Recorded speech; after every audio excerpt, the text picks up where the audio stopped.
Mr. Silent Channel.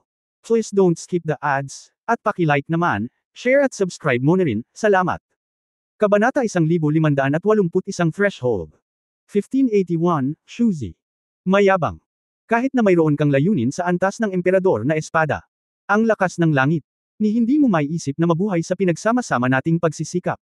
Parang isang malaking bilog ang buong pagkatao niya. Nakatayo sa himpapawid, ginamit ng ninuno ni Chilian ang lahat ng kanyang lakas, ibinuka ang kanyang mga braso, at pinaghahampas, isang puyo ng tubig ng Chian True Essence ang lumitaw sa pagitan ng kanyang mga kamay. Dahil sa lakas ng kalahating hakbang patungo sa langit, ang kanyang tunay na essence na kapangyarihan ay higit pa kaysa sa ordinaryong mahabang buhay na mga magsasaka. Ngayong naipakita na niya ito ng buo, mas nakakadurog. Isang sumisikat na apoy ng tunay na diwa ang bumuhos sa kanyang mga kamay, na parabang nilalanghap ang pulang liwanag ng buong kalangitan. Ang isang energy ball na maaaring sumabog anumang oras ay tila pinalapot sa mga kamay ng mga ninuno ni Chilian.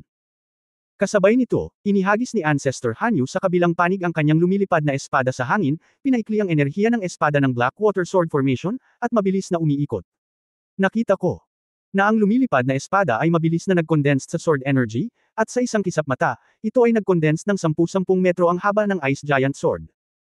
Si Ancestor Xuanhai ay hindi rin idle, hawak ang isang drum sa isang kamay at malakas na pinapalo ang isa, na gumagawa ng muffled sound ng boom.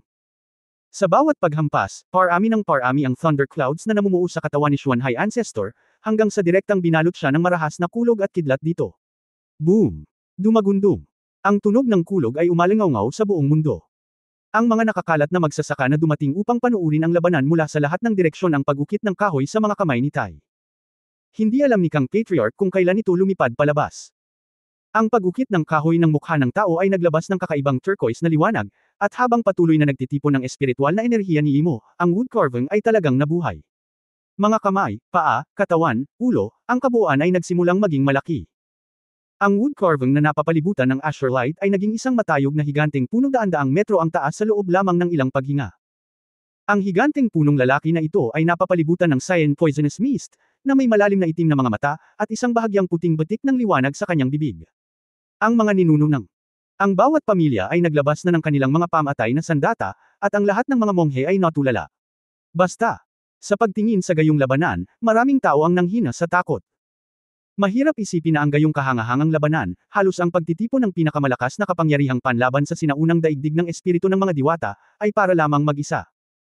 Sa karamihan ng mga hangguangman, tiningnan ni Nayan Rujao ang malabong figure na napapalibutan ng maraming marahas na tunay na diwa, ang kanyang maselang katawan ay tensyonado at nahihirapang huminga.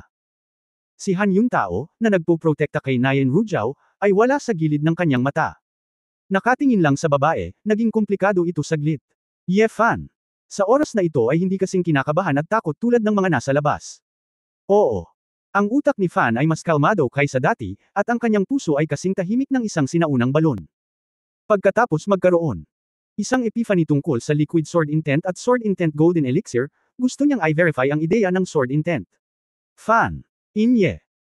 Ang mga mata ng Fan, ang gintong halo ay patuloy na nagliliyab, ang kanyang mga braso ay nakabukas, at ang gintong likido ay walang kapantay na layunin ng espada, tulad ng isang baha na sumisira sa isang tarangkahan, at tulad ng isang umaalon na ilog, na umaagos palabas sa kanyang katawan. Sa matinding estadong ito, ang Sword Intent Golden Core ng Ye Fan ay umabot na rin sa pinakamataas na kahusayan na maaaring makamit sa ngayon. Halos sa isang hininga, isang gintong lawa ang lumitaw sa hangin. Ang gininto ang likido na umaagos at nagsususpindi sa gitna ng hangin ay kapansin-pansing maganda, at ang pamimilit na inilalabas nito ay nagpapapunit sa puso at puso ng lahat. Ano ito? O Diyos ko! Iyon lang ba ang layunin ng espada? Kalmado at mahinahon na tumayo si Ye Fan sa layunin ng espada na ito sa gitna ng hindi kapani-paniwalang mga bulalas ng hindi mabilang na mga tao. Sa nilikhang gintong lawa. Hanggat naaapakan niya ito ng kaunti, ang tubig ng lawa, na ito ay lilito ng mga alon. Isang ngiti ang lumitaw sa sulok ng bibig ni Ye Fan. Nararamdaman niya na ang buong lawa na may daan-daang metro kwadrado ay ganap na konektado sa kanyang isipan. Sa oras na ito, si Ye Fan ay tila hindi isang eskrimidor, ngunit isang pinong makata. Nakatayo sa isang napakagandang lawa, hinahangaan ang kagandahang nilikha ng sarili, at binibigkas ang mga mag-agarang tula. Ang 5 ninuno ng mahabang buhay na kaharian sa labas na tila kumakain ng mga tao ay ganap na hindi pinansin ni Ye Fan. Nang makita ng mga ninuno ni Chi Lian at ng iba pa ang biglang paglitaw ng gintong lumulutang na lawa, ang kanilang mga ekspresyon ay nagbago ng husto. Hindi nila maintindihan, anong uri ng layunin ng espada ito. Gayunpaman, naramdaman ang paghamak sa kanila ni Ye Fan, natural na galit ang limang ninuno. Sa sinaunang engkanto mundo, sila ang mga pinuno. Ang ninuno ni Tianbao. Hanyuan gold ingot, gintong bato at sirang jade. Ang nakita ng gintong ingot ang hangin na umiihip, umabot sa hindi pa naganap na antas, tulad ng isang matayog na bundok, bumagsak patungo kay Ye Fan. Hindi pa banggitin ang tunay na enerhiya ng mahabang buhay na kaharian na ito, ang malaking volume ng gintong ingot na ito ay sapat na upang sirain ang buong Red Moon Island. Sa ganitong paraan, ang tuktok ng Ye Fan ay katumbas ng pagharang ng mga gintong ingot. Nakikita. Ang pagkakataong ito, binaril din ng mga ninuno ni Qi Lian at ng iba pa. Nasusunog na langit na apoy kilin. Ang whirlpool light ball sa mga kamay ng ninuno ni Qi Lian ay bumalikwas saglit, at isang pulang-pula na nagninangas na unicorn na parang bundok ang umungal patungo kay Ye Fan. Kuai Yin Blackwater Sword. Go! Ninuno. Binaril din ni Hanyu mula sa kabila. Ang nakasabit na higanteng espada, kasama ang kanyang heaven-level sword intent na bumilis at nagpapataas ng lakas nito sa layo, napunit ang kalangitan, at ang ice crystal ay nabaliw. Gam-ulong. Ninuno Xuanhai. At si Ancestor Taikang ay sabay ding umatake mula sa dalawang direksyon. Baliw. Sa marahas na thundercloud, daan-daang kulog at kidlat, pagkatapos mapigil, direktang kumislap ng balala, at tumama kay Ye Fan. Ang matayog na higanteng punong lalaki na may taas na daan-daang metro ay sinampal si Ye Fan ng makamandag na ambon gamit ang kanyang mga braso, at kasabay nito, isang nagliliyab na puting sinag ang naspray mula sa kanyang bibig. Hanggayo. Ang isla ay tila naging purgatorio sa lupa, ang mundo ay puno ng mga kulay, tulad ng epekto ng tunay na enerhiya ng katapusan ng mundo, ang nakakasilaw na liwanag ay ginagawang hindi maimulat ng lahat ang kanilang mga mata. Ang shockwave na umusbong ng mag-isa ay nagparamdam sa maraming magsasaka na tumitibok ang kanilang dugo at nasugatan pa. At sa sandaling ito, si Ye Fan, na nasa gitna ng mata ng bagyo, ay tahimik na nakatayo at hindi gumagalaw. Ang gininto ang lawas sa ilalim ng mga paa ni Ye Fan, ang umaagos na gintong likidong espada, ay naramdaman ang pag-atake mula sa lahat ng direksyon. Parang gumagalaw ako. Isang napakalaking alon ang bumangon sa harap ni Ye Fan. Sa mukha, bumagsak. Ang gamulong ang malalaking alon at bumangga sa Hanyuan gold ingot. Ang tila mahinang alon ng tubig ay sumambulat na may kakilakilabot na kapangyarihan. Parang isang bundok ng primordial gold ingots, nang makatagpo sila nitong wave ng sword intent, sila ay naging plastic foam, nang walang anumang bigat, at natangay. Halos sabay na iniluwa ni Ancestor Tianbao ang isang subaw ng dugo. Dilat ang mga mata sa hindi makapaniwala. Ang Hanyuan. Ngayon ay masasaktan siya sa pagbubuga ng dugo. Malinaw, ang gintong ingot ay hindi makatiis sa kapangyarihan ng layunin ng espada na ito at nasira. Nawalan ng pag-asa si Ancestor Tianbao. Hindi niya akalain na ang sword intent ni Ye Fan ay napakalakas kaya ni hindi niya mahawakan ang isang sagradong bagay. Makatuwirang sabihin na ang mga sagradong bagay ay hindi maaaring sirain sa mundo ng Tai Chi. Maaaring ang kapangyarihan ng layunin ng espada na ito ay makakalusot na sa mga limitasyon ng mundo ng Tai Chi. Ilan? Halos kasabay nito, naramdaman ang pag-atake ng ibang mga ninuno, ang gininto ang lawas sa ilalim ng mga paa ni Ye Fan ay sumuko lahat. Ang likido. Boom! Ang apoy. Ang unicorn ay direktang nabasag ng sword intent at sumabog na parang paputok. Sa kabilang banda. Sa gilid, nabuo ang isang gintong higanteng espada, na nakaharap sa lumilipad na itim na higanteng espada na yellow, ito ay isang paghaharap. Keng keng keng keng. As soon as the hinawakan ng Koyan Black Water Sword ang wuswang sword intent, nabasag ito sa bawat pulgada tulad ng isang marupok na bulok na puno. Kahit na ang lumilipad na espada na 7 beses na nagpapadalisay sa espiritu ay direktang nilamon at nabasag.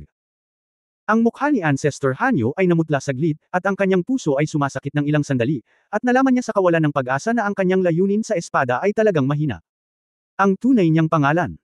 Nawasak si Saber, at may bakas ng dugo sa gilid ng bibig ni Hanyu, at ang kanyang mga mata ay puno ng sakit. Kasabay nito, nang dumating ang kulog ng ninuno ng Xuanhai, isang gintong likidong tubig na kurtina ang gamulong, at ang kulog at kidlat ay nahulog dito, tulad ng isang putik na baka na pumapasok sa dagat. Walang kaguluhan. At sa sandaling ihampas ng matayog na punong kahoy ang kanyang mga braso, tinamaan siya ng agos na nabuo ng dalawang layunin ng gininto ang espada, at diretso itong nabasag at nabasag. Kung tungkol sa puting sinag, nakaharang ito ng gintong harang, at hindi ito gumana. Boom! Kailan? Ang matayog na punong kahoy ay nasira at itinapon sa dagat, gumawa ng malakas na ingay, biglang nagising ang 5 matagal ng ninuno. Sila ay hindi magkaribal. Oo. Ang kasalukuyang sword intent ng Fan ay matagal nang lumampas sa kanilang pangunawa. Ang ganitong uri ng sword intent ay halos umaatake at nagtatanggol, umabot sa estado ng ecstasy. Libo-libo ng mga magsasaka, na nanunood mula sa malayo, ay tumingin kay Yefan na nakatayo sa gintong lawa na may isang pares ng mga mata, na parang nakatingin sa isang Diyos. Isa pa rin itong sword repairer, isa itong sword god sa lahat. Gamit ang sariling lakas, nakatayo lang doon, winasak ni Jiangyi ang pinakamakapangyarihang ultimate move ng 5 ninuno. Nasaktan din ang dalawa. Ito ay, anong uri ng espada ang layunin?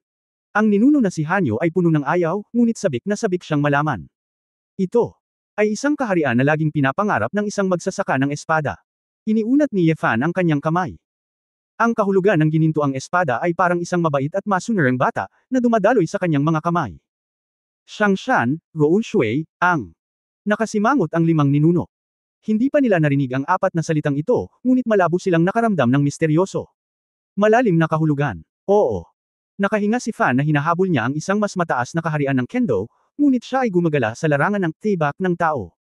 Ngayon, sa wakas ay naabot niya ang ikalawang antas, ang threshold ng Sword of the Heart. Kabanata 1582 Shangshan Rou Shui. 1582.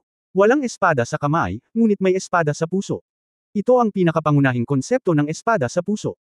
Ngunit ang pag-unawa sa layunin ng sword, tulad ng pag-unawa sa iba pang mga landas, ang pangunawa ng lahat ay hindi mapaghihiwalay. Kaya, ang pangunahing direksyon ay naroroon, ngunit kung paano mo tinitingnan ang Xinjiang at kung anong uri ng inspirasyon upang makuha ang epiphany ay ibang usapin. Oo. Si Fan ay hindi pa nagkaroon ng anumang mga pahiwatig bago, at ang pinto ng Xinjiang ay palaging mahigpit na nakasara sa kanya. Ngayon, sa wakas ay may puwang na sa pintong ito, at hindi na ito ganap na sarado, na nagpapakita ng sinag ng pag-asa. At kahit ang isang sinag ng liwanag ay na-excite na si Yefan, dahil ibig sabihin ay may opportunity talaga siyang tuklasin ang mga misteryo ng Kendo sa likod ng pinto. Lahat. Depende ito sa layunin ng likidong espada na nagbigay inspirasyon sa kanya. Ang pinakamataas na kabutihan ay parang tubig. Ang tubig ay mabuti para sa lahat ng bagay at hindi lumalaban. Ginagawa nito ang kinasusuklaman ng lahat, kaya ito ay halos tao. Gaya ng sinabi ng mga sinaunang pantas, ang katangian ng tubig ay banayad at mabait. Ang tubig ay maaaring maging maislan at tahimik, nagpapalusog sa lahat ng bagay, at maaari itong makipagkompetensya sa mundo. Sa pinakamalambot na paraan, kasama ang lahat ng bagay. Ang hindi pagkilos, at hindi pakikipagtalo, ng tubig ay isang uri din ng panghihikayat ng mga pantas sa mga sinaunang emperador. Ngunit mula noong sinaunang panahon, halos walang emperador. Gawin iyon, at walang paraan upang gawin ito. Dahil, kung tutusin, ang mga emperador ay tao lamang. Tubig. Maaaring hayaan ang lahat ng mga tao sa mundo na maging malaya at hindi makipagkompetensya dito. Hindi ang tubig ay mahina at duwag, ngunit ang kaharian ng tubig ay mas maaga kaysa sa mga tao. Ang mundong tao. Ang mga emperador, pagkatapos ng lahat, ay hindi maaaring maging tulad ng tubig, hindi nayayanig ng lahat ng bagay. Kapag si Ye talagang naintindihan ni Fan ang unang espada ng tao, ang napagtanto niya ay ang pagkakaisa ng tao at ng espada. Yun. Sa unang kaharian na ito, ang walang kapantay na layunin ng espada ni Yefan ay nangingibabaw at makapangyarihan, ngunit kahit na siya ay isang emperador, hindi siya makakatakas sa kaharian ng isang tao pagkatapos ng lahat. Pero ngayon, ang sword intent na. Naintindihan niya, ang kataas-taasang kabutihan ay parang tubig, ang layunin ng sword na umabot sa threshold ng heart sword, ay sumailalim na sa isang pagbabagong husay.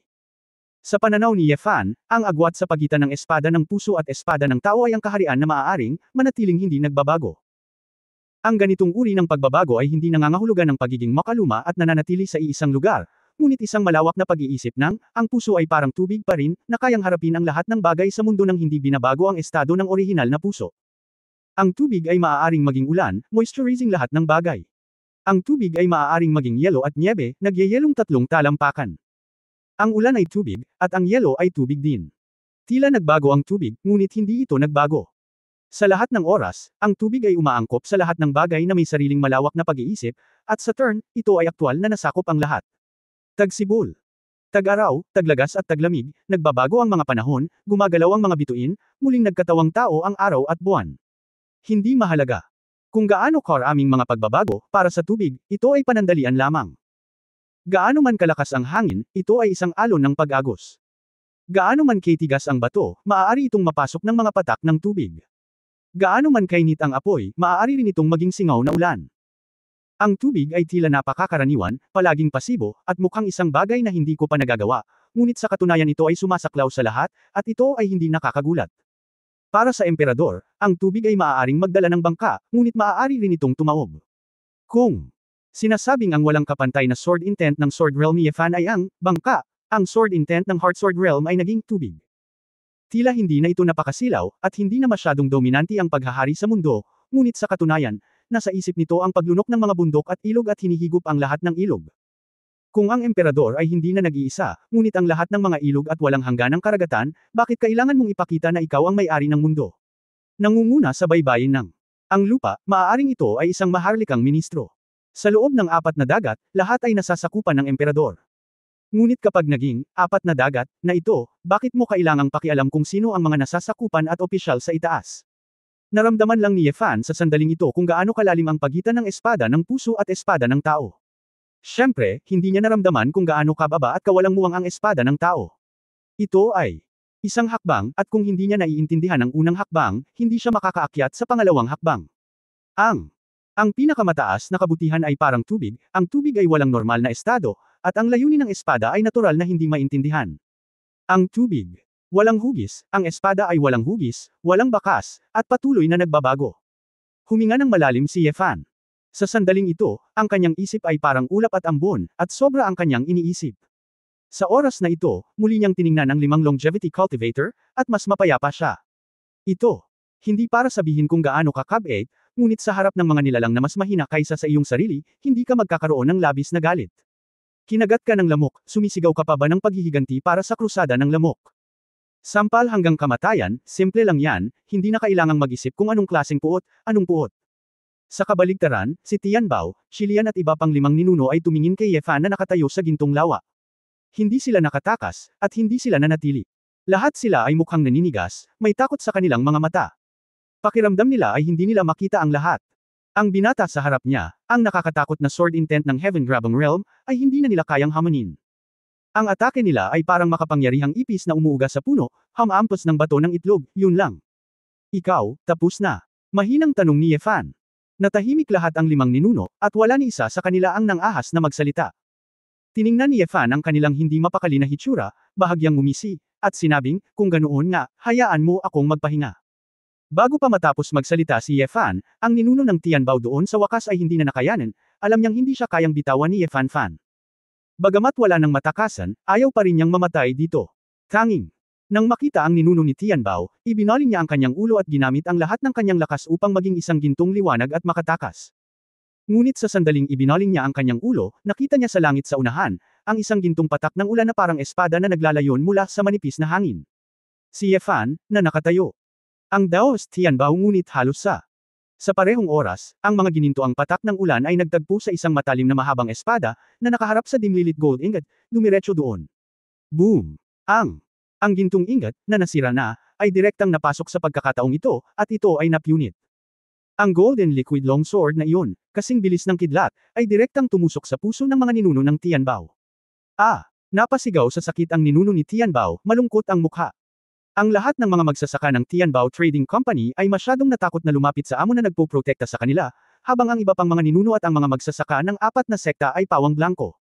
Ang ninuno ni Tianbao, na kilala bilang walang talo sa sinaunang daigdig ng engkanto, maging ang mga tao at ang mga sagradong bagay ay natagos lahat ng espada. Naalala ko ito, tila kinakausap ni Yefan ang kanyang sarili, sinabi mo na kung hindi mo sisirain ang iyong primordial spirit, hindi mo magagawang patayin ka, tama ba?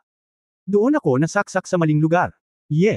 Sabi ni Fan, gumalaw ang kanyang isip, at 12-12 ng likidong lumilipad na espada ang namuo sa hangin, nagniningning ang gintong liwanag, ngunit lahat ay may nakakatakot na presyon ng espada.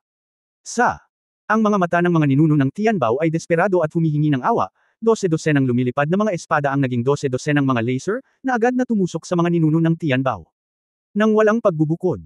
Si Ancestor Tianbao ay puno ng mga pasa sa buong katawan, inilabas niya ang kanyang mga ngipin sa sakit, at ang kanyang katawan ay bumagsak ng diretsyo. Isang gintong liwanag ang direktang lumipad mula sa kanyang ulo, iyon ang kanyang primordial spirit. Sa sandaling ito, wala siyang pakialam na panatilihin ang alinman sa kanyang sariling katawan, ang likidong sword intent na natitira sa kanyang katawan ay napahamak na ang katawan na ito na maging walang silbi. Kahit na ang primordial spirit na lalabas sa katawan ay lubhang mapanganib, ayaw niyang maghintay na mamatay. Pero paano kaya? Bigyan siya ni Yefan ng pagkakataon, isang gininto ang liwanag ang direktang sumalo sa primordial spirit, at ang kanyang kaluluwa ay lumipad palayo sa isang iglap. Sa Isang kisap mata, lahat ng naruroon ay ganap na natigilan nang makita nila ang kaunos-lunos na pagkamatay ng mga ninuno ni Tianbao, at ang hitsura ng walang pagtutol. Ito ba ang kapangyarihan ng isang powerhouse sa Heaven-Snatching Realm? Ano sila? Kahit si Yefan mismo ay walang ideya tungkol sa mga bagay na ito, pagkatapos ng lahat, hindi pa niya nakita kung paano kumilos ang isang powerhouse sa Heaven-Snatching Realm. Nang mamatay si Tianbao, nakaramdam si Yefan ng kaunting ginhawa sa kanyang puso. Siya ay karapat-dapat kina Leng Xingchen at Nayan Rujiao. Pero, nang haharapin ni Yefan ang iba pang mga ninuno ng mahabang buhay na kaharian, nagkaroon ng biglaang pagsabog ng enerhiya sa itaas ng kanyang ulo at sa ilalim ng kalangitan. Sa kaibuturan ng puso ni Yefan, likas niyang naramdaman ang pagbabago-bago ng enerhiya ng takot. Ito ay bilang. Kung mayroong isang malakas na enerhiya na nasa malapit lang, sinusubukang masira ang kalawakan at pumunta sa mundong ito. Kabanata 1583 Elementary School Graduation Exam. 1583 oo. Hindi napigilan ni Fan ang pag-angat ng ulo niya, bakas sa mga mata niya ang pagtataka, ano ang sitwasyon? Sa ilalim ng orihinal. Para bang isang bulaklak na bintana ang biglang lumitaw sa kalangitan, at ang mga pattern sa loob ay nabuo ng hindi mabilang na nakakatakot na enerhiya. Sa loob ng ilang sandali, ang buong lugar sa paligid ng Hanggayo Island ay sakop ng patuloy na lumalawak na enerhiyang katawan na ito. Sa pagitan ng langit at lupa. Hindi lamang naramdaman ni Yefan ang krisis, ngunit marami sa mga magsasaka sa nakapalibot na lugar ang nadurog ng puso. Yung 4. Ang matandang ninuno na si Chilian ay bumulalas, ang parusa ng Diyos. Naakit ng batang ito ang parusa ng langit. Ang mga ninuno ng Taikang at mga ninuno ni Hanyu ay biglang dumating. Ang parusa sa araw na ito. Nakakatakot ba? Gaano karaming kapangyarihan ang taglay ng batang ito? Natigilan ang ninuno ni Hanyu. Lahat ng mga disipulo ng Beishuan sect, umatras. Sumigaw ang ninuno ng Xuanhai, at ang una ay tumalikod at inakay ang mga tao upang makatakas. Sa sigaw na ito, ginaisang niya ang ibang mga sekta. Bigla na lang, sa ilalim ng pamumuno ng mga ninuno, ang lahat ng paksayon ay sunod-sunod na umaalis sa Red Moon Island na ito, at lahat ng mga anak ng luho mythical beast ay wala na. Sa malamig na liwanag, Jiao, Pharaoh na. Ito ang makalangit na parusa na makakaharap sa Suotian Realm. Ang aming. Hindi na kayanin ng mga ninuno ng pamilya Leng sa simula, hindi pa banggitin na ang makalangit na parusa sa oras na ito ay mas malakas kaysa sa isang iyon. Kung mananatili tayo dito, dapat kang mamatay. Ang mga mata ni Mo Xinzi ay puno ng pagkabalisa. Baby, gumising ka na. Hindi yan Star. Hindi siya. Sigaw din ni Leng Yu. Sa ngayon, medyo naiintindihan na nila ang nangyari noon. Gayunpaman, hindi sisisihin ng mga tao ng pamilya Leng si Nayan Rujiao sa pagprotekta kay Yefan. Pagkatapos ng lahat, nagsimula si Nayan Rujiao na ipit din sila sa dilim, hindi pa banggitin na malaki ang utang nila kay Nayan Rujiao. Tumingin si Nayan Rujiao sa lalaki sa malayo, sa mga mata ng bagyo, na may malaking pakiramdam ng distansya at kakaiba, na nagparamdam sa kanya ng ilang sandali. Cap-Aton. Siya. Hindi niya alam kung ano ang iniisip niya. Noong una ay binalak niyang kalimutan ang panandaliang karanasang ito. Mas mabuting makita ang isa't isa kaysa hindi makita ang isa't isa, ngunit ginawa ng lalaking ito ang alon ng kanyang pusong lawa. Junior Sister Rujiao, umalis na tayo. Bueno, kahit ang mga ninuno ng mahabang buhay na kaharian ay hindi nang ahas na manatili dito, nandito lang tayo para mamatay. Wala akong magagawa. Sabi ni Han yung tao na may komplikadong mga mata. Naenru. Nanginginig, oo. Wala akong magagawa, ako at ang taong iyon ay dalawang mundo lang kung tutuusin. Dati ako, sa hinaharap din. Huminga ng malalim si Nayan Rujiao, bumangon at tumalikod, Daddy, let's go. Nang makitang sa wakas ay naisip ito ng babae. Lahat ay nakahinga ng maluwag at iniwan ang kanilang mga espada. Isang malaking bilang ng mga tao ang lumitaw sa lahat ng direksyon. Natural na nakikita ni Yefan ang nakatakas na hukbo. Ngunit walang oras si Yefan para mag-alala kung saan pupunta ang mga monghe na ito. Anyway, hindi makakatakas ang monghe sa templo kung makakatakas siya. Gusto niyang patayin ang mga ito, gaano man siya tumakbo. Ang gusto kong malaman pa ay kung bakit ito, parusa ng Diyos. Ito kaya ang sakuna na kailangang harapin ng Duotian Realm. Ang ninuno ng Leng family ng Hangguangman, posible bang sa ilalim ng ganitong uri ng parusa, nabigo akong salakayin ang Heaven-Sustaining Realm, at ang aking kaluluwa ay natangay. Damn it! Hindi ko pa nararating ang Heaven-Capturing Realm. Itinaas ko lang ang combat power ng Sword Intent sa ganoong level. Hindi kaya tumitingin ang Heaven Punishment sa kaharian, ngunit sa kapangyarihan ng labanan. Bata, ang layunin ng espada na pinakawalan mo ay umabot na sa limitasyon ng mundo ng Tai Chi, na antig ang lihim, ang mga batas ng mundo ng Tai Chi ay nagsimulang sugpuin ka. Biglang pumasok sa isip ni Yefan ang boses ni Luwu. Sa oras na ito, lahat ng mga monghe ay lumikas, kaya si Luwu ay nasa lawa pa rin ng yelo at hindi tumakas. Oo. Natarante si Fan, at biglang naalala, wala bang Luwu? Ito ay isang labanan sa pagitan ng langit at ng tao, at nasaksihan ko ang maraming divine beast ng mga powerhouse sa Heaven-Snatching Realm. Dapat malinaw. Luo, anong nangyayari? Oo. Napagtanto ni Fan na nalock siya ng enerhiyang ito, kaya hindi siya tumakas. Mas mabuting alamin muna ang sitwasyon. Lu. Mabilis na ipinasa ni Wo ang impormasyon sa isip ni Yefan na may napakabilis na pag-iisip. Ang mundo ay hindi mabait, at lahat ng bagay ay itinuturing na mga aso. Kung ikaw ay labag sa langit, ikaw ay parurusahan. By the heavens. Ang longevity realm ay umaasa pa rin sa kapangyarihan ng yin at yang ng langit at lupa. Ang powerhouse sa loob ng batas, maaari. Sakupin ang kaharian ng langit, at may kakayahan itong unti-unting kontrolin ang mundong ito, at sa totoong kahulugan, maging pinuno ng mundong ito. Ang mundo ng Taiji kung saan tayo nakatira, lahat ay pinapagana ng yin at yang energies. Ang komposisyon, yin at yang, ay ang pangunahing batas ng langit at lupa na ito. Maging ang buong daigdig, ang mga bituin at ilog, ay pawang binubuo ng yin at yang, nang walang pagbubukod. Ang kapangyarihan ng anumang uri ng buhay ay napakalakas na kaya nitong labanan o lampasan ang kapangyarihan ng yin at yang. Sa kabilang banda, sila ay masusupol ng kapangyarihan ng yin at yang, iyon ay makalangit na kaparusahan. Basta, tulad noong panahon ng digmaan sa pagitan ng langit at ng tao, ang langit at mga tao ay kapareho ng lahi ng tao. Ang mga taong makalangit na umabot sa kapangyarihan ng langit ay parurusahan din ng langit. Ang mundo ng Tai Chi ay ang pinakadalisay. Ang dalawang puwersa ng yin at yang ay magiging dalawang kulog ng yin at yang, at sasalakayin nila ang mga monghe na nasa kaharian ng langit. Sa pamamagitan lamang ng matagumpay na pagdaan sa dalawang kulog ng yin at yang maaari nating talagang maalis ang mga tanikala ng mundong ito ng Taiji, iyon ay, ang tunay na maging isang immortal, basagin ang kawalan, at mag-espiya sa mas mataas na mundo ng Tiso. Oo. Matapos pakinggan ang impormasyon, biglang na-realize ni Fan.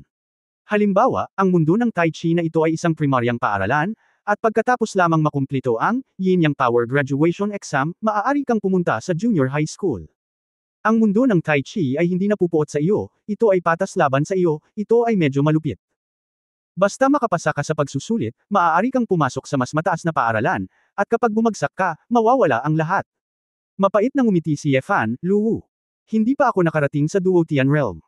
Alam ko rin na hiniram mo ang liwanag ng layunin ng Emperor level na sword, umaasa sa purong sword intent, ngunit sa larangan ng swordsmanship, bakit hindi isang realm? Higit pa rito, ang mga alituntunin ng mundo ng Taiji ay hindi nakasalalay sa iyong kaharian, ngunit sa iyong lakas, kung mayroon kang kakayahang basagin ang kawalan at hamanin ang mga limitasyon ng mundong ito. Ang sword intent na ginamit mo palang ay nakilala na ang mundo ng Taiji na ikaw ay may lakas ng heaven-snatching realm, at ang kaparusahan ay darating sa malaot madali. Ang mas malakas ang magsasaka ng kaharian na nang-aagaw ng langit, mas magiging kamangha-mangha ang kaparusahan. Ang lakas mo parang inggit na inggit sa mundo ng Tai Chi. Hindi ko pa nakita ang kapangyarihan ng gayong makalangit na parusa.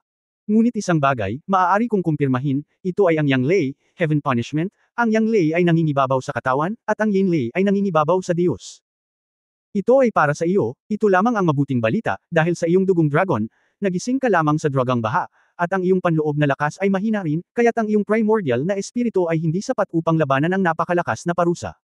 Ngunit ang iyong katawan ay mukhang napakalakas, at ginagawa mo ang iyong makakaya, marahil ay may pagkakataong malampasan ang kalamidad na ito. Nais ni Yefan na umiyak ng walang luha, ang mundo ng Tai Chi ay medyo partikular, ang yin at yang ay dalawang kulog, ang isa ay nakatuon sa material na antas, ang isa ay nakatutok sa espiritual na antas, ang mga tanong sa pagsusulit ay napakakomprehensibo. Ngunit ang problema, ano ang ibig sabihin ng may pagkakataong makalusot, malinaw na iniisip nitong si Luwu na patay na siya.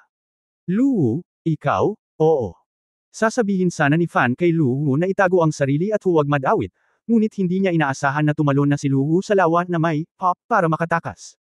Basta, nang matigas ang ekspresyon ni Yefan, nakarinig siya ng marahas na kulog na tuluyang makakabasag ng kanyang eardrums mula sa punit-punit na espasyo. Kabanata 1584 ang tanging pagkakataon. 1584. Ako. Halos pag-alitan ni Yefan ang kanyang ina, at siya ay masyadong malas. Ngayon lang, sa pagkubkob ng 5 longevity cultivator, sa wakas ay nahawakan ko ang threshold ng heart sword at nakaligtas. Dahil dito, bago siya naging masaya ng mahabang panahon, gusto na siyang patayin ng Diyos. Itinaas ni Yefan ang kanyang ulo, at nakita ang isang bahid ng puti, ginto, pula, dilaw, at pula. Nagtagpo na ang nakakasilaw na kulog na magpapainit sa mga mata ng mga tao, na parabang natunaw dito ang lahat ng kapangyarihan ng matinding araw. Si Yefan ay walang magawa, halos agad-agad, ginamit niya ang lahat ng mga trick na kaya niya. Ang pinakamaganda ay parang tubig. Ang pinakamalaking pag-asa, ang layunin ng gintong likidong espada ay agad na bumalot sa kanya, at ang buong tao ay nasa likidong lawa na ito. Kasabay nito, itinapon din ni Yefan ang lahat ng defensive magic weapon sa kanyang storage bag. Hindi mahalaga kung ito ay kapaki-pakinabang o hindi, gayunpaman, ilabas ito upang mailigtas muna ang iyong buhay. Mahigit sa 100 nagtatanggol na mga mahiwagang kasangkapan na hinanap sa lahat ng dako, na nagpapalabas ng iba't ibang kinang, ay nagbukas ng isang serye ng mga proteksyon na kalasag, na parang 100 sahig ang nakapatong kay Yefan. Pagbasag ng magaan na espada at kalasag. Naisip ni Yefan na ang mga espada sa singsing ng kanyang sword god ay kasing dami ng isang balahibo, kaya sinamantala niya ang oras upang i-condense ang libu-libong mga espada upang maging isang kalasag sa hangin. Nang malapit nang makumplito ang ikatlong espada at kalasag, bumagsak si Yang Lei. Ito ay tulad ng isang matibay na dragon na may kapal na 100 metro na malapit nang itumba ang buong planeta mula sa isang butas at dumiretso. Si Yang Lei ay tuloy-tuloy na nagkondensang at lumiliit mula sa 100 metro ang lapad. Nang bumagsak ito sa itaas ni Yefan, bagamat 1/10 na lamang ng saklaw nito ang natitira, ang kapangyarihan nito ay katumbas ng lahat ng condensed sa loob ng maliit na lugar na ito. Sa harap ng mapanirang Yang Lei na ito, si Yefan at ang kanyang mga kuta ay parang isang malungkot na bangka sa dagat, ito ay tatalikuran anumang oras ng marahas na bagyo. Boom! Gatlang M. Sumunod ang tunog ng kulog, at ang paligid ng Hanggayo Island ay 100 milya ang layo, at ang liwanag ay makinang, na parang may nagsunog sa buong mundo. Nakatayo sa layunin ng gintong likidong espada, naramdaman ni Yefan na ang mundo ay naging isang hurno ng impyerno sa isang iglap, at ang kanyang mga mata ay puno ng nagliliyab na polar yang energy. Walang magawa lamang niyang makita na ang 12 ng mga instrumentong nagtatanggol, tulad ng mga basurang sinusunog, ay naging fly ash, at agad na nawasak. Ang kanyang sariling matigas na espada at kalasag, 10,000 lumilipad na mga espada, ay hindi lumaban kahit isang segundo, at agad na nagkalat, at isang malaking bilang ng mga lumilipad na espada ang direktang natunaw sa likidong metal at nagkalat. Ang isang malakas na puwersa mula sa antas ng cosmos ay nagpapalawak ng kawalan ng pag-asa at takot sa kaibuturan ng puso, na ginagawang manhid at nanlalamig ang anit ni Yefan sa kanyang mga buto. Sa wakas ay alam na niya kung bakit sinabi ni Luo na, may pagkakataon, hindi ito basta-basta. Boom! Nang salakayin ni Yang Lei ang gininto ang lawa, ang buong layunin ng likidong espada ay marahas na nag-vibrate. Si Yang Lei ay parang hindi mabilang na electric snake, patuloy na sumusubok na sumalakay, gustong basagin si Huanglong at lamunin si Yefan sa gitna. Ang isang malaking bilang ng mga liquid sword intent sa labas, bagamat ang mga ito ay patuloy na pinupunan, ay mabilis pa ring naaalis, na parang sisingaw ni Yang Lei ang buong lawa. Pinagmasdan ni Yefan ang kanyang sword intent lake na patuloy na lumiliit, kaya maaari lamang niyang ipagpatuloy ang paglabas ng kanyang sword intent ng galit na galit. Kasabay nito, naglabas din si Yefan ng isang malaking halaga ng restorative medicinal pill at pinasok ang mga ito sa kanyang bibig. Bagamat hindi ito gaanong nagawa, ito ay mas mahusay kaysa sa wala. Nang makita na ang kanyang sword intent ay kinakain pa rin, hindi alam ni Yefan kung gaano katagal ang Yang Lei, ngunit kung ito ay hinawakan, lahat ng bagay sa kanyang katawan ay malamang na masisira. Sa pag-iisip nito, dumudugo ang puso ni Yefan. Kung alam niya ito ng mas maaga, dapat niyang itinapon ang lahat ng mga bag ng imbakan. Pagkatapos mag-alinlangan ng ilang sandali, binalot ni Yefan ang storage bag na may liquid sword intent at direktang itinapon ito sa lawa. Kung nakaligtas siya, baka may pagkakataon pa siyang maibalik ang mga gamit niya. Wala nang iniisip si Yefan sa oras na ito, iniisip ang tungkol sa pagprotekta sa kanyang tumpok ng mga samsam. Dahil nalaman niya na kahit na mayroon siyang sword intent golden core, ang bilis ng pagpapakawala ng liquid sword intent ay hindi makakasabay sa bilis ng pagkain. Habang pinagmamasdan ng gintong likido sa kanyang paligid na patuloy na bumababa, si Yefan ay nakatikom ang kanyang mga ngipin, ang kanyang mga mata ay nagpapakita na ng determinasyon. Hindi ko alam kung gaano katagal ang Yang Lei na ito. Dragon Scale Sword Wing. Matapos tawagin ni Yefan ang dalawang malalaking pakpak ng espada, lumipad ang kanyang katawan mula sa layunin ng likidong espada. Gusto niyang subukang tingnan kung maiiwasan niya ang pagkulog ng araw habang kumikilos ng napakabilis. Ngunit sa sandaling lumipat siya, nakita niya na si Yang Lei, tulad ng isang trackang missile, ay direktang inilipat ang kanyang sentro ng grabidad at sumunod. Damn it! Walang pagpipilian si Yefan kundi ituro ang kanyang mga kamay sa langit, at ang malaking halaga ng gintong likidong espada ay parang isang fountain, na humahalo kasama nitong si Yang Lei. Boom boom boom! Sa langit, si Yefan, na nagbuka ng kanyang mga pakpak ng espada, at si Yang Lei, na nahulog mula sa langit, ay nagharap sa isa't isa. Sa di kalayuan, ito ay parang nag-iisang gintong puno, sinusubukang makatiis sa isang nakabaligtad na nagniningas na bundok. Ang nagliliyab na temperatura ay dumaan, at ang paligid ay parang purgatorio. Gatlang M. Si Yefan ay likas na umungal sa mukha ng langit na malapit nang magwasak sa kanya. Naramdaman niya ang kanyang double disintegration state, at ang kanyang katawan na nabautismuhan ng mahinang tubig ay umabot na sa limitasyon sa sandaling ito. Naputol ang mga daluyan ng dugo, dumudugo ang mga laman loob, kumaluskos ang mga buto. Ang labis na paggamit ng wuswang sword intent, kasama ng pamimilit ni Yang Lei mula sa labas ng mundo, ay nagparamdam kay Ye Fan na parang dudurugin siya ng dalawang puwersa sa loob at labas. Ang gintong pulang dugo ay umaagos mula sa mga mata, ilong, at tainga ni Ye Fan. Si Ye Fan ay walang oras para maramdaman ang nakakasakit na pusong ito. Tatapusin mo na ba talaga? Pinagmamasdan ni Ye Fan si Yang Lei na patuloy na lumalapit sa kanya, ang layunin ng likidong espada ay hindi na malabanan, at tiyak na malalamon siya. Paano gawin? Mamatay. Hindi ako natatakot sa kamatayan, ngunit hindi ako maaaring mamatay. Mukhang bingi si Ye Fan, at hindi niya marinig ang lahat ng manic sounds sa labas. Sa harap ng kanyang mga mata, mabilis na kumislap ang mga mukha, ang kanyang asawa, anak na babae, Katie-wala, mga kapatid, mga kamag-anak. Bang-bang, bang-bang. Narinig ni Ye Fan ang sarili niyang tibok ng puso, at gumawa siya ng desperado na desisyon. Dahil nagpapatuloy ito, naghihintay na lamang na mamatay. Mas mabuting lumaban. Boom! Gitling. Sa wakas ay marahas na pinigilan ni Yang Lei ang likidong sword intent ni Ye Fan, at binalot ng nakakapasong liwanag ng kulog ang buong katawan ni Ye Fan. Parang Thunder Dragon sa langit, nilamon nito si Ye Fan sa isang kagat. Masyadong mabangis ang Thunder of Extreme Yang. Kahit na ang liquid sword intent ni Ye Fan ay may kapangyarihan na kalabanan ang kapangyarihan ni Yin at Yang, at maaari pang makalusot sa Yin at Yang, si Ye Fan mismo ay hindi nalampasan ang kapangyarihang ito pagkatapos ng lahat. Higit pa, paano kayang pantayan ng sword intent ni Ye Fan ang walang katapusang kapangyarihan ni Yang Lei? Hindi isang order ng magnitude sa lahat. Gatlang M. Napasigaw si Ye Fan sa sakit, ang buhok ay agad na nasunog, at ang balat ay nalaglag na parang itim na tile. Ang mga selula sa buong katawan ay ganap na carbonized na parang sinisipsip ng init na ito. Ngunit sa sandaling ito, napanatili pa rin ni Ye Fan ang huling bakas ng kalmado at kailanawan, at sinubukan ang kanyang makakaya upang magpatakbo ng isang pamamaraan. Pagkakawatak-watik. Kung gusto mong hayaan ang iyong katawan na makaligtas sa Yang Lei Tian punishment na ito, ang triple disintegration na hindi mo pinangarap na isipin noon. Siguro ang tanging pagkakataon. Kabanata 1585 Triple. Noong 1585, bago nabuo ang sword intent, ang double disintegration ni Ye Fan ay hindi matatag sa mahabang panahon. Matapos ang pagbuo ng elixir, sa pamamagitan ng pagbibinyag ng mahinang tubig, umaasa sa pagpapalakas ng katawan, ang dobleng pagkawatak-watik ni Ye Fan ay talagang umabot sa isang matatag na estado, na medyo madaling makontrol. Gayunpaman, ang paraan ng disintegrasyon ay hindi batay sa 1+1 na paraan. Hindi isang pagmamalabos na sabihin na ito ay isang pagpapahusay na hugis exponential na pagsabog. Sa madaling salita, kung hahamunin mo ang triple disintegration sa iyong sarili, kailangan mong gumawa ng higit pang mga paghahanda. Ito ay tiyak na mas hinihingi kaysa sa unang antas ng pagkakawatak-watik at pagpasok sa ikalawang antas.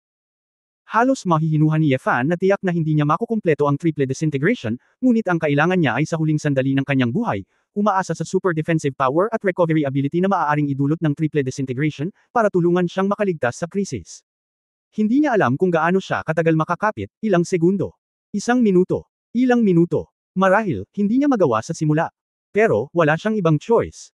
Mahigpit na itinikom ni Ye Fan ang kanyang mga ngipin, pinapatakbo ang paraan ng disintegrasyon, bawat selula, bawat bakas ng dugo sa katawan, mga meridian, mga fiber ng kalamnan, mga buto, muling pinasigla ang higit pang potensyal. Pagkatapos ng lahat, ang mga cell sa oras ng pagkawatak-watik ng double layer ay malayong mas malakas kaysa sa unang layer, kaya simula sa isang mas mataas na punto ng pagsisimula, ito ay maliwanag na ang isa ay maaaring umakyat sa isang taas. Gayunpaman, ang ganitong uri ng parang blowout na pagsabog ng enerhiya ay nagpasindak pa rin kay Ye Fan. Sa isang iglap, naramdaman ni Ye Fan na sasabog na ang kanyang utak. Kung ang unang layer ay naghiwa-hiwalay, ang mga cell ay sumabog tulad ng mga paputok, ang pangalawang layer ay isang granada, at ang ikatlong layer na disintegration, ang paraan ng mga cell na sumasabog ng enerhiya, ay kapareho ng mataas na paputok. Ang pakiramdam ng pagsabog sa buong katawan, kumpara sa Yang Lei na ito, ay nagparamdam kay Ye Fan ng sakit ng kamatayan. Kung si Ye Fan ay hindi naging handa sa pag-iisip, at umasa sa dugo ng dragon upang bahagya na mapanatili ang kanyang kahinahunan, natatakot ako na hindi siya makakatagal kahit isang segundo. Ang sakit ay ganap. Gayunpaman, ang epekto ng triple disintegration ay agarang. Halos sa sandaling ipinakita ni Ye Fan ang kanyang triple disintegration, bumagal ang bilis ng pagkapaso ng kanyang katawan. Naramdaman ni Ye Fan na ang kanyang panlabas na sakit ay mabilis na bumababa, at ang kanyang kakayahan sa pagdepensa at pagbawi ng kanyang katawan ay hindi maisip. Sa kaso ng triple disintegration, tila hindi na siya natatakot sa binyag nitong si Yang Lei, at hindi na niya kailangan ang liquid sword intent, at kaya niya itong labanan sa pamamagitan lamang ng pag-asa sa laman. Gayunpaman, ang dugo ay umaagos sa buong katawan, ang 7 butas ni Ye Fan ay dumudugo, at ang kanyang mga eyeball ay parang sasabog na. Si Yefan, na nagtanggal ng kanyang sword intent, ay direktang nahulog sa Hanggayo Island. Tila nadobol ang laki ng katawan ni Yefan, ang kanyang mga kalamnan ay nakaumbok na parang higanti. Ah! Sigaw ni Yefan sa langit. Nagngangalit ang kanyang mga ngipin, tinapakan niya ang isla gamit ang isang paa, at ang buong isla ay talagang gumuho, lumubog sa dagat na may rumbling na tunog. Sa ganoong nakakatakot na pisikal na lakas, si Yefan ay walang oras para maging masaya. Siya ay nasa sobrang sakit, ngunit upang mabuhay at hindi mapatay ni Yang Lei, kailangan niyang panatilihin ang ganoong anyo upang matiyak na ang kanyang buhay ay makakaligtas. Kung may makakakita sa eksenang ito, halos hindi nila makikilala ang taong ito, tulad ng isang marahas na hayop na hugis tao. Ang mga sulok ng mga mata ni Yefan ay puno ng dugo at luha. Kahit na siya ay isang matibay na tao, may mga pagkakataon na siya ay umiiyak sa sakit. Unti-unting lumabo ang kamalayan. Hindi ko alam kung gaano katagal, parang mga siglo, at parang ilang segundo. Nagdilim ang mga mata ni Yefan, at wala siyang alam. Ang mundo sa ibabaw, isang hindi kilalang lugar ng dagat. Sigurado ka ba na ito? Si Saliye, na nakasuot ng itim na leather jacket at leather na pantalon, na may pilak na buhok na parang nyebe, na may purple flame magic wings na nakabukas sa likod niya, tumingin sa walang laman na dagat sa ibaba, at nagtanong ng may kainahinala. Sumakay si Shilanyo sa katawan ni Xiaojin, tumingin sa ibaba, at same time na tumango, nandito na talaga. Sa wakas, nararamdaman kong nandito na si Brother Yefan. Si Xiaojin ay orihinal na kumakain ng isda sa Purgatory Island, ngunit nalaman niya na si Yefan ay may dangerous. Sumunod lang, ibinaba ang kanyang mga pakpak at umikot sa paligid, kumukurap, at tila nalilito din. Kung gayon, hanapin natin ito. Saliye ay sabik na sabik, ngunit wala siyang pagpipilian kundi magtiwala kay Shilanyo. Sa sandaling ito, tumunog ang espesyal na ginawang telepono ng komunikasyon na dala ni Shilanyo. Si Sister Su. Kinuha ni Shilanyo ang telepono, Ate Su, naghahanap pa kami. Para, hindi na kailangan. Direktang pinutol ni Su Qingzhou si Shilanyo mula roon. Pumunta sa set ng mga coordinate na ipinadala ko sa iyo, pupunta tayo sa South Pole. Antarctic. Nagulat si Shilanyo, bakit? Ang lokasyon ni Brother Yefan ay wala doon. Sinabi ni Su Qingzhou, kung iisipin mong mabuti, napunta na ba siya sa ganoong posisyon?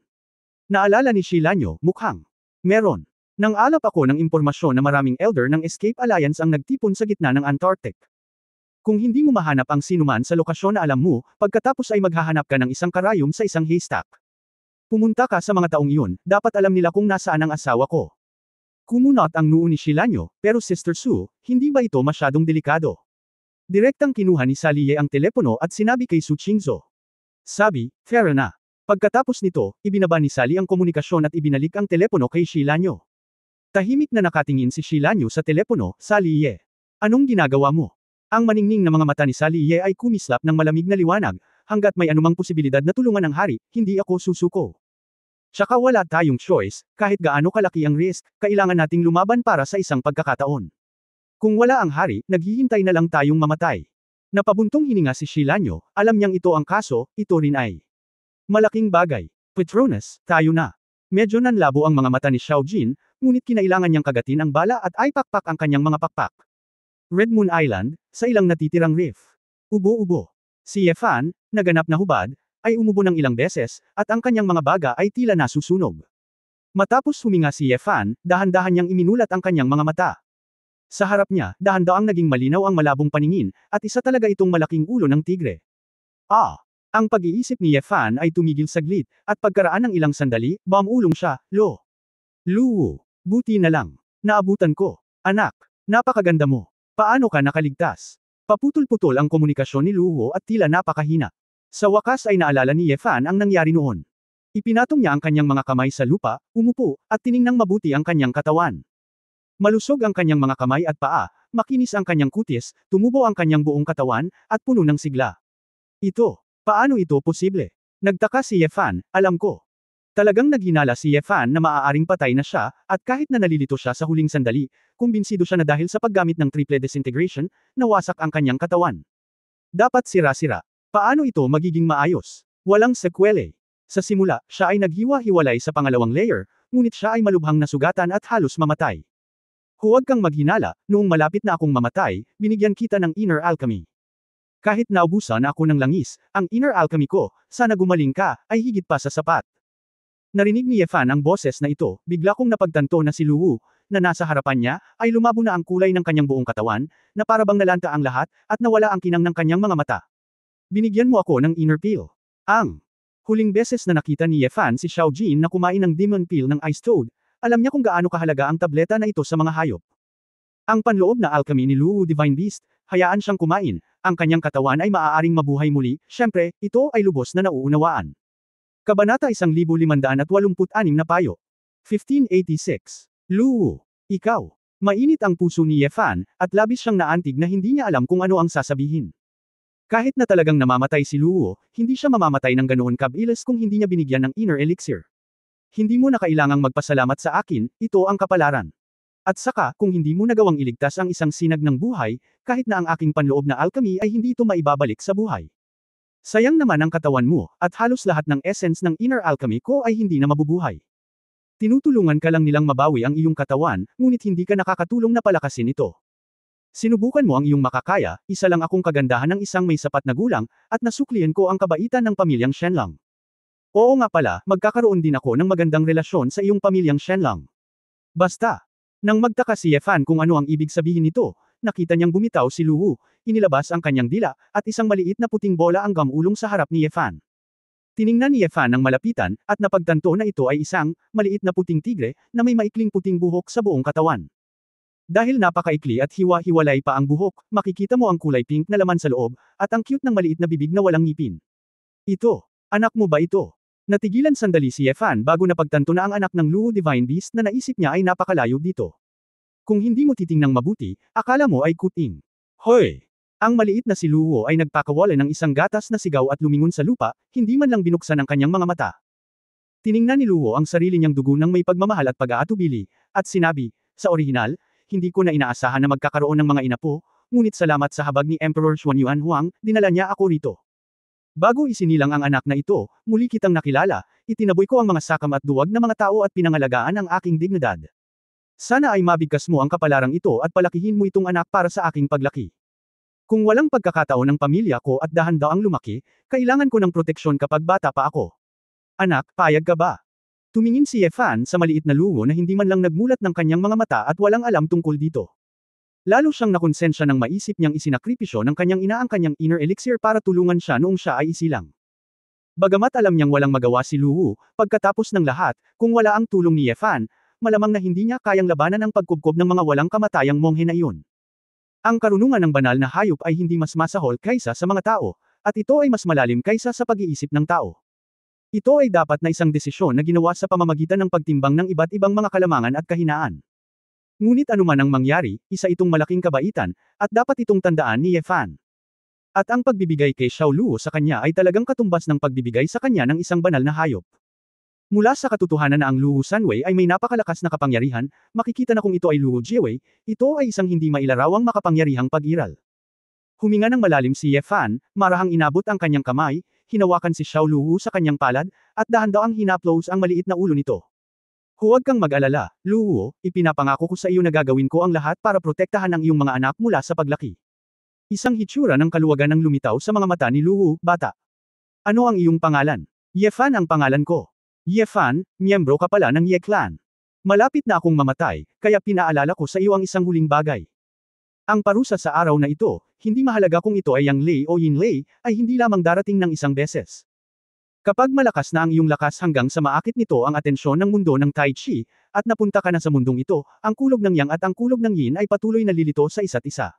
Ang oras ay maaaring maging mahabang panahon, daan-daang taon, o maaari itong tuloy-tuloy, sa loob ng ilang araw. Ngunit walang pagbubukod, sa bawat oras na ang parusa ay magiging mas malakas at mas mahaba kaysa sa huling. Kung hindi mo kayang basagin ang kawalan at makapasok sa mundo ng Teiso, nangangahulugan ito na maaari kang mabuhay sa anino ng kaparusahan magpakailanman. Bumaba ka. Lumubog ang mukha ni Ye Fan nang marinig niya ito, puno ng lungkot ang kanyang mga mata, ang balitang ito ay talagang masama para sa kanya. Kung may isa pang Yang Lei na ganoon, kahit napilitin niyang maghiwa-hiwalay at dalhin ito, wala nang ibang luunida na tutulong sa kanya na makabangon. Higit pa rito, ang pag-survive sa triple disintegration sa pagkakataong ito ay dahil sa swerte.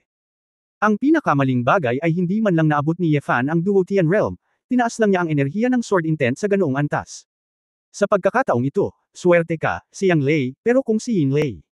Sa tingin ko wala kang pagkakataong mabuhay. Sabi ni Luwu. Napangiti si Ye Fan, huwag mong pag-usapan si Yin Lei, isa pang Yang Lei, tapos na yata. Bibigyan kita ng huling payo. Bago ka lubos na magtiwala na makakaligtas sa parusa, kung hindi mo kailangan, huwag mo itong pabayaan. Huwag mong gamitin ang kapangyarihan ng Duotian Realm, kung hindi. Maaari ka lang magtanong. Para sa higit pang mga pagpapala. Ang iyong cultivation base ay hindi pa umabot sa Duotian Realm, hanggat hindi ka gumagamit ng labis na kapangyarihan, hindi ka dapat ituring ng Taiji World bilang isang tritong Duotian Realm. Noong sinaunang panahon, ang pinakamalakas na magsasaka ay halos umiwas sa mundo. Sa katunayan, sinisikap nilang maging mahinahon at hindi gustong parusahan ng Diyos. Hindi ito kaduwagan, ito ay ang pagkilala sa katotohanan. Si Yefan ay same time na tumatango, ang balitang ito ay napakahalaga sa kanya. Mukhang kailangan niya talagang muling planuhin ang kanyang paraan ng paglilinang, at hindi niya madaling magamit ang pinakamahusay na kabaitan sa hinaharap. Matapos sabihin ni Luo ang mga huling salitang ito, ang kanyang mga mata ay naging mas lumalabo. Anak, anak. Nakaramdam si Yefan ng pang-asim at hindi komportable, at inilagay ang maliit na Luo sa kanyang harapan, upang makita ni Luo ang kanyang sariling laman at dugo sa huling sandali. Ito ay isang. Kawawa naman ang maliit na si Luo na hindi maimulat ang kanyang mga mata, hindi niya namamalayan sa harap ng kanyang ina, nagpagulong-gulong siya ng, ham. Isang patak ng luha ang tumulo sa mga mata ni Luo, at dahan-dahan niyang ipinikit ang kanyang mga mata. Mahabang katahimikan. Isang malamig na simoy ng dagat ang dumaan, bumantong hininga si Yefan, at hinawakan si Xiao Luo sa kanyang mga braso. Sa pagsaksi sa kung gaano karaming malalakas na tao at hayop na nakaranas ng maraming pagbabago sa buhay, imposibleng makatakas sa pagguho ng panahon pagkatapos ng lahat. Kahabaan ng buhay. Kunin ang langit. Laban sa langit, mayroon pa ring mas mataas na langit sa itaas. Upang tunay na makamit ang immortalidad, napakalayo ng lalakbayin. Si Yefan ay napuno ng damdamin at iniisip kung paano ililibing si Luo. Ngunit nakakita ako ng nagngangalit na apoy kay Luo. Mabilis na umatras si Yefan, natakot siyang masaktan si Xiao Luo. Tila napagdesisyonan na ni Luo na ipapakrimate siya pagkatapos ng kanyang kamatayan at ikakalat ng hangin. Bata, susundan mo na ako mula ngayon. Ibinaba ni Yefan ang kanyang ulo, itinuro ang kanyang daliri sa ulo ng maliit na tigre, at ngumiti ng komplikado at malumanay. Pagkatapos panoorin ang cremation ni Luo, nagplano rin si Yefan na umalis pagkatapos ng huling paglalakbay. Una niyang kinuha ang kanyang storage bag at mga katulad nito mula sa tubig, at isinuot ang mga damit ng mundong ibabaw. Noong nagbibihis, naalala ni Yefan na noong pinarusahan siya ng langit, nakalimutan niyang tanggalin ang Sword God Ring. Gayunpaman, ang Sword God's Ring ay hindi nasira, kaya lalo akong na-curious kung anong antas ng kayamanan ito. Sister Fairy, at posibleng ang hinaharap na Suchinzo, anong uri ng mundo siya nanggaling? Kabanata 1587 Walang laman. 1587. Umiling si Yefan at hindi nag-isip tungkol dito, siya ay walang alam. Sa mga araw na ito sa sinaunang immortal na daigdig ng mga espiritu, ang oras ay hindi masyadong mahaba, hindi masyadong maikli. Pagkatapos ng maraming beses ng kamatayan at kamatayan, si Yefan ay bumalik sa kanyang puso tulad ng isang palaso. Para sa mga ninuno ng mahabang buhay na kaharian, si Yefan ay walang interes na patayin sila. Pumatay ng ilang mahihinang tao, ano? Ito ay walang iba kundi maging sanhi ng apat na pangunahing sekta upang makipagkompetensya para sa kapangyarihan at madugong mga bagyo, at ang mga mortal na iyon ay maaaring magdusa sa oras na iyon. Hanggat wala silang ginagawang masama at hindi pumunta sa mundo para manggulo, si Yefan ay tamad na mag-alala tungkol dito pansamantala. Pagkatapos magbihis, aalis na sana si Yefan kasama si Xiao Luo sa kanyang mga bisig nang may naalala si Yefan. Pagkatapos mag-isip ng ilang sandali, tumingin si Yefan sa paligid. Bagamat gumuho ang Hangyo Island sa pamamagitan ng kanyang paa, may ilang malalaking bato pa rin ang nakalantad. Matapos matukoy ni Yefan ang isang target, direktang iwinagayway niya ang dalawang sword intent at pinutol ang isang batong 12-dosenang metro ang haba at lapad. Pagkatapos ilagay. Bumaba si Xiao Luo, naglakad siya papunta sa bato at pinakawalan ni Yefan ang dobleng pagkawatak-watek. Pagkatapos, gumamit si Yefan ng purong pisikal na lakas para itayo itong hindi masusukat na malaking bato. Sa di kalayuan, parang may nagbuhat ng burol. Bagamat ang karamihan sa asensya ng inner alchemy ni Luo ay para lamang tulungan si Yefan na mabawi ang kanyang naghihingalong katawan, mayroon pa ring bahagi ng asensya na muling nagpapataas ng pisikal na lakas ni Yefan. Naramdaman ni Yefan na ang kanyang kasalukuyang double disintegration ay kasing dali ng orihinal na unang disintegration, at wala man lang pressure. Siyempre, mahaba pa ang kanyang lalakbayin bago ang triple disintegration. Pagkatapos, naglabas si Yefan ng isang malaking espada at nagsulat ng 12 salita sa bato. Maging mabait sa mga karaniwang tao, kung hindi, ang kaluluwa ay lilipad. Matapos isulat ang 12 salita na ito, direktang ipinasok ni Yefan ang espada sa bato, ang mga matatandang lalaki ay walang lakas ng loob na gumuhit ng kanilang sariling mga espada. Dahon. Hindi maaaring manatili si Fan sa sinaunang daigdig ng mga espiritu ng engkanto sa lahat ng oras, umaasa lang ako na ang ganitong uri ng pangaral ay makapagpapaganda ng buhay ng mga mortal dito. Kapag ang mga ito pagkatapos gawin. Ito, direktang lumipad sa hangin si Yefan gamit ang kanyang espada, at mabilis na nagplanong pumunta sa labasan ng Eastern Emperor Sect. Ngunit hindi nagtagal pagkatapos lumipad, naramdaman ni Yefan ang isang buhol-buhol sa kanyang puso, at ang mukha ni Nayan Rujao ay lumitaw sa kanyang isipan. Ako, hindi ko alam kung anong nangyari sa babaeng ito. Bagamat namatay si Tianbao at namatay si Ningfeng, dapat ay ligtas siya, ngunit hindi mapalagay si Yefan. Pagkatapos mag-alinlangan sandali, tahimik na lumapit si Yefan Yujian sa hangguangman. Na may phantom face, hindi natatakot si Yefan na mapansin. Pagkatapos maghanap. Oo nga, nakita ni Yefan ang isang magandang figura, niyakap ang kanyang mga tuhod, nakaupo mag-isa sa dalampasigan, tahimik na nabighani. Tiningnan ni Fan si Nayan Rujao sa ere ng mahabang panahon, ngunit hindi pa rin bumababa. Sa puso ng isang babae, hindi pa rin niya dapat kalimutan si Leng Xingchen, at mayroon din siyang sariling pamilya. Gaya nga ng sabi ni Nayan Rujao, mas mabuting magkita tayo kaysa hindi magkita. Ang malaman na okay ang isa't isa ay isa ring magandang kinalabasan. Hindi alam ni Yefan kung ano ang mangyayari sa hinaharap. Baka makalimutan na nilang dalawa ang nakaraan na ito, o baka may iba pang kapalaran. Pero, ano man ang mangyari, sa islang ito kung saan inilibing ang kanyang asawa, naramdaman ni Yefan na hindi niya dapat istorbohin ang babaeng ito. Matapos tingnan ng malalim ang babae, tumalikod si Yefan at lumipad sa malayo. Nayan Rujao sa tabi ng. Parang may naramdaman si dagat, nag-alinlangan niyang itinaas ang ulo at tumingin sa langit, pero wala itong laman. Malapit sa pagkawasak. Halos sabay-sabay na lumipad ang apat na figure mula sa lahat ng direksyon. Ito ay sina Qi Lian, Han Yu, Zuan Hai at Tai Kang, ang apat na longevity cultivator. Ang pagtingin sa malaking batong monumento na nakatayo, ang 12 malalaking karakter dito, at ang malaking espada na mayabang na ipinasok dito, lahat ay mukhang solemn na. Ang mga mata ay puno ng pagkabigla at hindi kapani-paniwalang kulay. Sino ang sagradong taong ito, sabi ni Tai Kang na may damdamin. Sumimangot si Ancestor Han Yu at sinabing, sa ilalim ng gayong parusa, makakaligtas siya. Ancient Immortal Spirit World. May mga ganoong malalakas na tao. Parang, wala siyang balak na masyadong pakialaman tayo, masayang sabi ni Xuan Hai Ancestor. Ancestor Qi. Bahagyang ngumuso si Lian, gusto niya akong patayin at hintayin siyang makahanap ng mga bagay-bagay, paano siya magkakaroon ng kaparehong kaalaman sa atin. Halatang sinasabi nito na maghintay ako, lihim siyang nakatitig sa akin. Sa kabutihang palad, ang taong ito ay hindi isang taong maghihiganti. Kung hindi, matatapos na ang buhay ko, nakahinga ng maluwag si Tai Kang Patriarch. Matapos ang tahimik na pagtingin sa tapyas na batu saglit, walang sinabi ang apat na ninuno at lumipad na. Gayunpaman, ang hindi inaasahan kahit ni Yefan ay pagkatapos na bumalik si Patriarch Han Yu sa Hanguang Gate, sadyang ipinatawag niya ang mga disipulo at nagsagawa ng lihim na pagpupulong. Matapos makita ang lakas ni Yefan, ang mga ninuno ni Han Yu ay naniwala sa square dance na iniwan ni Yefan. Sa makatuwid, ginawa ng Hangguangman ang square dancing sa isang paraan ng core cultivation. Kaya lang, hindi masyadong maliit ang sinaunang fairy world, at hindi rin ito masyadong malaki. Ang ganitong uri ng kakaibang kasanayan, na ginagawa ng halos lahat ng mga sekta ay ninakaw ng ibang mga sekta sa maikling panahon. Kung tutuusin, square dancing lang ang kailangan gawin. Ang mga pangunahing paggalaw ay hindi mahirap matutunan. Hindi alam ni Yefan na, ilang araw pagkatapos niyang lisanin ang sinaunang daigdig ng engkanto, ang mga magsasaka dito ay nagpatuloy sa square dance. Amerika, malapit sa exit ng pyramid. Dahon. Sa pagkakataong ito si Fan ay pumutol ng bato at naglakad palabas, ngunit walang dumating mula sa Escape Alliance. Sa pag-iisip tungkol sa napakaliit na depekto, hindi ito mahahanap ng Escape Alliance ng ganoon kabilis. Gayunpaman, matagal nang tumigil si Yefan sa pag-aalala tungkol sa mga tao sa Escape Alliance. Kahit na hindi niya magamit ang kanyang pinakamalakas na lakas, kahit na ipakita niya ang kanyang mga kamay ng kaunti, ang mga matatandang ito ng Escape Alliance ay walang iba kundi mga tanga. Sa sandaling ito, si Yefan ang talagang pinaka-depress, itong maliit na luho sa kanyang mga bisig. Awu! Awu! Ang maliit na lalaki ay nagpagulong-gulong sa mga kamay ni Yefan, ang kanyang maliliit na paa ay kumakamot kay Yefan, at siya ay sumisigaw ng matagal. Sa paglabas. Hindi naman sa nag-aatubili si Yefan na direktang pakainin si Ganoderma lucidum, ngunit natatakot siya na mahina pa rin ang batang ito at hindi kayang tiisin ang mga katangiang panggamot. Xiao!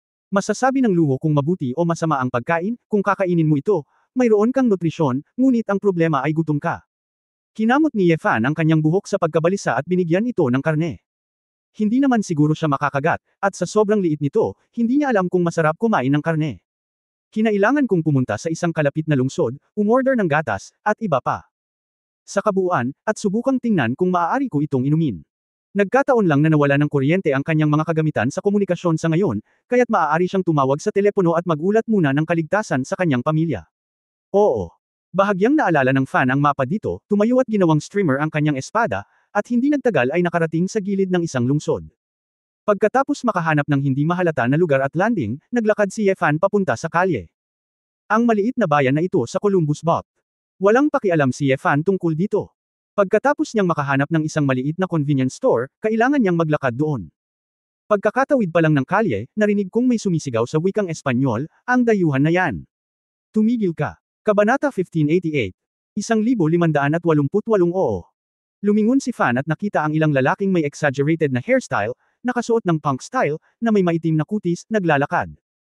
Isang lalaking may mohawk at isang malaking metal na kwintas na bungo sa pangunguna. Ano yun? Puting tigre. Tanong ni Mohawk na nakapikit si Ye. Tinatamad magpaliwanag si Fan kaya tumanggaw na lang siya. Oh, naiintindihan mo ba ang mga salita? Madaling gawin iyon. Sinabi ni Mo Shi na may masamang ngiti, ibigay mo sa amin ang maliit na tigre na ito, hindi ito isang bagay na maaari mong palakihin. Oo.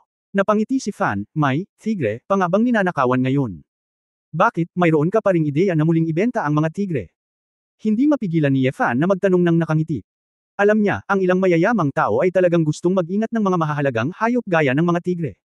Tinatayang may ideya ang mga lalaking ito na magbenta ng mga alagang hayop para sa malaking pera. Direktang pinalibutan ng 5 gangster si Yefan, lahat ay mukhang masama. Pagkatapos ay sinabi ni Mo Zigan na may tuwid na mukha, huwag magsalita ng walang kaparerekon, ibigay ito, o maniwala o hindi, kung mamamatay ka rito, walang maglalakas loob na alagaan ka. Hindi napigilan ni Yefan na magtanong, kung gayon, kung mamatay ka, may mag-aalaga ba sa iyo? Hindi inaasahan ni Mo Zigan na maglakas loob na magsalita si Yefan, at tumawa sa galit, ha?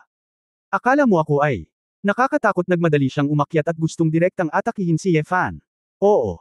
Hindi man lang ito nilingan ni Fan, niyakap niya si Xiao Luwu gamit ang isang kamay, at iniwas ang isa pa, tinamaan ang mukha ng 2 thug.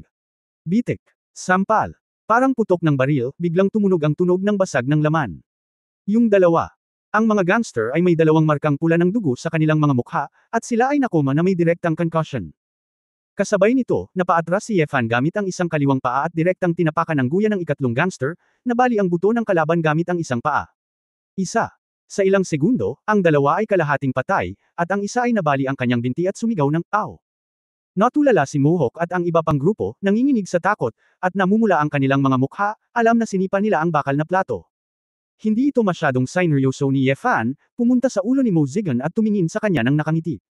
Huwag. Huwag mo akong patayin. Ako. Nagkamali ako. Hinamplas ni Mo Zigan ang kanyang ulo at lumuhad sa lupa, at nagsimulang yumuko kay Yefan para humingi ng awa. Oo. Pinilit ni Fan ang kanyang dila at nagtanong, "Oy, may piso ka ba?" Ah. Natigilan si Mo Zigan. Ngumiti si Yefan at sinabi, "Wala akong anumang pera sa iyo." Mo Zigan. Nagising bigla, at mabilis na inilabas ang lahat ng piso sa kanyang katawan, ngunit ang kabuuan ay talagang daan-daang libong piso lamang, na marahil ay sapat na para sa isang araw na pamamalagi sa hotel. Gayunpaman, sapat na para kay Yefan na bumili ng gatas para kay Xiao Luwu. Oo. Kumuha si Fan ng isang tumpok ng mga gusot na papel de bangko, ngumiti ng, "Salamat," at pumasok sa grocery store. Nagmamadaling bumangon si Mo Zigan, tumalikod at tumakbo, umiiyak habang tumatakbo, tumutulo ang tubig sa kanyang pantalon, halatang takot. Yeah. Nagpunta si Fan sa convenience store at nalaman niyang walang telepono, kaya kailangan niyang kumuha ng 2 bote ng purong gatas, magbayad sa counter. Tila nakita ng amo ang eksena sa labas ng tindahan ngayon lang, at nagmamadaling iwinagayway ang kanyang mga kamay, sa sobrang takot na tanggapin ang pera. Hindi alam ni Yefan kung tatawa o iiyak, at tamad na hilingin sa kabilang partido na magbigay ng sukli. Nawalan siya ng note at lumabas ng convenience store. Xiao. Patuloy na umiiyak si Luwu, walang choice si Yefan kundi pumunta sa isang upuan sa gilid ng kalsada, umupo muna, magbukas ng bote ng gatas, at magbuhos ng kaunting gatas sa bibig ni Xiao Luwu para subukan niya ito. Ang liit. Guy was willing to drink it this time, at hindi nagtagal ay naubos niya ang buong bote, bilog ang tiyan niya at dumighay. Ha! Nakahinga ng maluwag si Yefan, tinapik ang ulo ng maliit na tigre na may ngiti, at sinabing, sa wakas ay tumigil na ito, talagang naghahadges ka ng mga tao. Maliit. Masayang iniunat ni Luwo ang kanyang maliit na dila, dinilaan ang kanyang bibig, at pagkatapos ay pumikit at iminulat ang kanyang malungkot na mga mata. Yeah. Medyo nagulat si Fan. Hindi niya inaasahan na ganoon kabilis iminulat ni Luwo ang kanyang mga mata. Akala ko aabutin ng ilang araw para imulat ang mata ko na parang pusa. Pagkatapos ng lahat, ang mga Divine Beast ay mga Divine Beast, at maaaring may kinalaman din ito sa elixir na pinakain niya kay Shenji. Isang pares ng maliliit na gintong mga mag-aaral, bilog, tulad ng dalawang gintong hiyas, ay tumingin ng diretso kay Ye Fan. Tumingin din ng diretso si Ye Fan. Kung makikilala ng cute na batang ito si Tuan Chun, siguradong magugustuhan niya ito. Baka ang maliit na luho na ito ay maaaring maging kalaro ng kanyang anak. Xiao. Saglit na tumingin si Luo kay Ye Fan, tila malalim na naalala si Ye Fan, at pagkatapos ay masuyong dinilaan ang kamay ni Ye Fan. Hinaplos ni Ye Fan ang malambot nitong balahibo at ngumiti, pagbalik ko, bibigyan kita ng mas magandang pangalan. Akmang tatayo na si Ye Fan para maghanap ng lugar kung saan siya matatawag sa bahay, bigla niyang napansin na may pamilyar na aura na papalapit dito. Hindi napigilan ni Ye Fan na bumangon ng hindi inaasahan, tumingin sa sulok ng kabilang kalye, at naglakad palayo. Nakaraan, sa labasan ng 7 o 8. Tumawa ang mga lokal na lalaki at babae sa kotse, na parang papasok sila sa paaralan. Gayunpaman, ang ikinagulat ni Ye Fan ay ang driver na nagmaneho ng school bus. Nakasuot ng gray peak cap, shirt, rolled up sleeves, at isang pares ng sunglass, medyo tan ang kanyang kutis. Ngunit kahit na ano, ang kanyang hitsura at ugali ay may ibang uri ng libre at madali. Nakita rin ng driver si Ye Fan, natigilan sandali, pagkatapos ay ngumisi, ibinaba ang bintana, inilabas ang kanyang ulo at sumigaw, "Mabahong bata. Bakit ka nandito? Sinadya mo ba akong makita?" Oo. Hindi napigilan ni Fan ang maglakad papunta sa school bus. "Master, bakit kayo driver ng school bus dito?" Ang lalaking nasa harapan niya ay ang Black Emperor. Naisip ni Ye Fan na ang itim na emperador ay naglakbay sa buong mundo at nagtanim ng mag-isa, ngunit hindi niya inaasahan na maging isang driver ng school bus sa isang maliit na lungsod sa Columbus. "Haha, bakit hindi ka muna sumakay sa kotse? Kailangan kong dalhin ang mga bata sa paaralan at sabihin sa iyo sa daan," sabi ni Hei Huang. Bihira para kay Ye Fan na makilala ang Black Emperor, kaya natural na gusto niyang makipag-chat ng ilang salita. Gusto niya lang manghiram ng cellphone niya kaya sumakay na siya sa sasakyan. Pagkatapos ng sasakyan, hindi masyadong maipaliwanag ni Ye Fan. Pumayag na lang siya na tigre iyon, at ngumiti, "Wala na si nanay, kaya kailangan kong alagaan, guro, bakit ka napunta rito?" Sinabi ni Hei Huang nang hindi nagtanong pa, na nagsasabing, "Ay ito ay nagkataon din, wala akong anumang pag-unlad sa aking pagsasanay. Ilang buwan na ang nakalipas, napadaan ako dito at nakita ko ang ilang hamak na nagnakaw sa school bus at gustong dukutin ng mga bata at hilingin sa kanilang mga magulang na mangikil ng pera. Nagligtas ako ng isang kargada ng mga bata noong panahong iyon, at ang mga batang iyon ay pinalibutan nila ako at sinabing ako ay isang dakilang bayani, at hinahangaan ko ang bawat isa sa kanila. Sa oras na iyon, bigla kong napagtanto na ang layunin ng paglilinang ay upang linangin, ngunit palagi ko itong binabaliwala. Pagtingin ko sa rearview mirror, napatingin ako sa mga bata sa likod na nagtatawanan, na may pagmamahal ng ngiti na parang lolo. "Lucifer, tingnan mo kung gaano ka-cute ang mga batang ito, ngunit may ilang tao sa mundo na gustong gamitin at saktan kahit ang napakagandang maliit na buhay.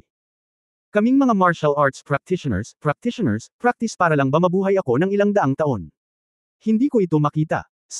Sa mundong ito, marami pang bagay na dapat pahalagahan, at maraming tao ang kailangang mahalin natin, di ba?" Medyo fan. Sa isang kawalan ng ulirat, tumingin siya sa maliit na lalaki sa kanyang mga bisig, at pagkatapos ay sa mga inosenteng bata, at sinabing natatawa, "Guro. Ang iyong kaharian ay lalong tumataas, hindi ba ito isang malaking tagos sa lungsod? Haha, walang kaharian na walang kaharian. Hindi madaling mamuhay ng panghabang buhay at magkaroon ng malinis na budi.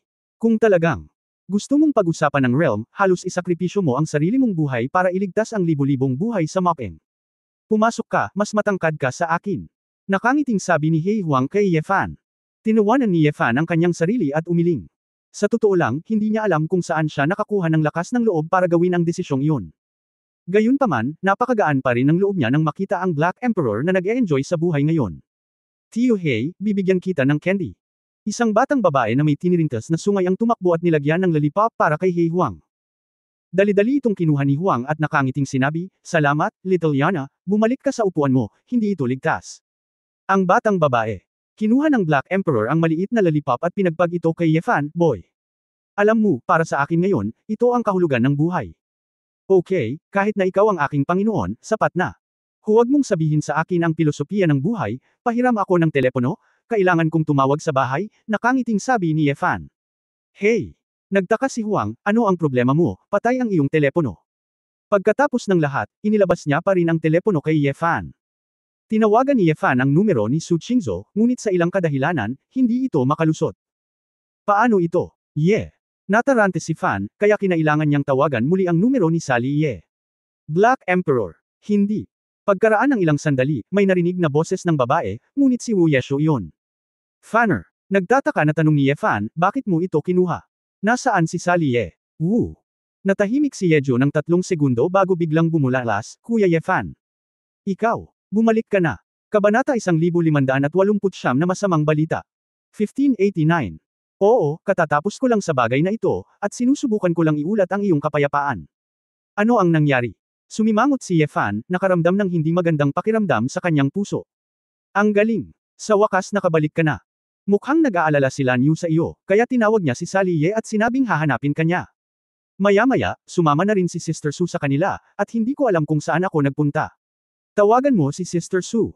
Nagmamadaling sabi ni Wu Yechuan. Bumaba ang mukha ni Ye Fan, tinawagan ko si Qingzo. Hindi makalusot. Saan sila pupunta? Natigilan si Wu Yechu, ako. Hindi ko alam, nagmamadali silang umalis. Bakit hindi ako makalusot? Problema ba sa signal? Signal. Walang maraming lugar sa mundo kung saan hindi matatanggap ang signal. Biglang may naisip si Ye Fan, at agad na nagsabi, sure.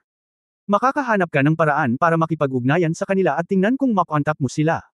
Pupuntahan ko sila ngayon, baka nasa panganib sila. Narinig ito ni Wu Yahuo at agad na tumugon. Okay. Hinahanap ko ngayon ang mga technician sa isla at tingnan kung maaari akong makipag-ugnayan.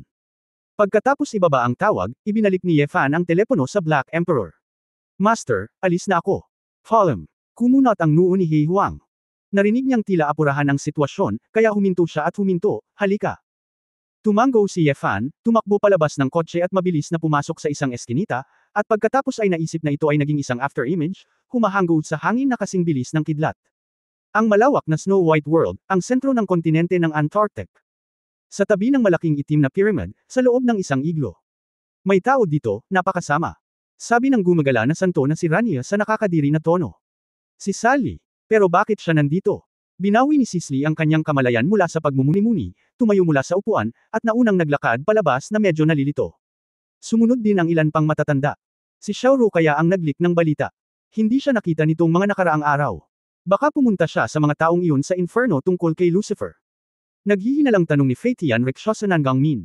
Bagamat mapaglarong tao si Xiaoru, hindi siya malaking bibig.